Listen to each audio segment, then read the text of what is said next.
দ্রুত গ্রহণযোগ্য নির্বাচনের মাধ্যমে দেশের গণতান্ত্রিক পরিবেশ ফিরিয়ে আনার দাবি জানিয়েছেন বিএনপির যুগ্ম মহাসচিব শহীদউদ্দিন চৌধুরী আনি।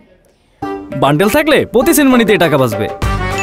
বিকাশ সেনমানি বান্ডেল কিনে জিতুন প্রতি লেনদেনে।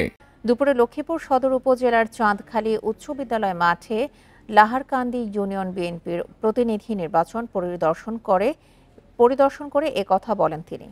এ সময় তিনি আরও বলেন, রাষ্ট্র সংস্কার ও মেরামতের জন্য সবাই মিলে আন্দোলন করছে, স্বৈরাচারের হাত থেকে দেশকে স্বাধীন করছে। বর্তমানে দেশব্যাপী চলমান অস্থিরতা এবং প্রশাসনের ব্যর্থতা প্রমাণ করে জনগণের নিরাপত্তা হুমকির মুখে। এই অবস্থা থেকে দেশকে রক্ষা সবাইকে ঐক্যবদ্ধ থাকারও আহ্বান জানান শহীদউদ্দিন চৌধুরী অ্যানি।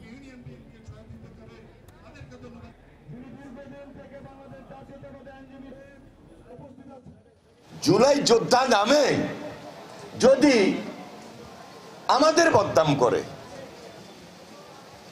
এবং আমাদেরকে ব্যথিত করে, আমাদেরকে আহত করে, আমরা যদি তাদের কারণে কষ্ট পাই, স্বাভাবিক কারণেই ফ্যাসিস্ট সেখানে সুযোগ পায় না।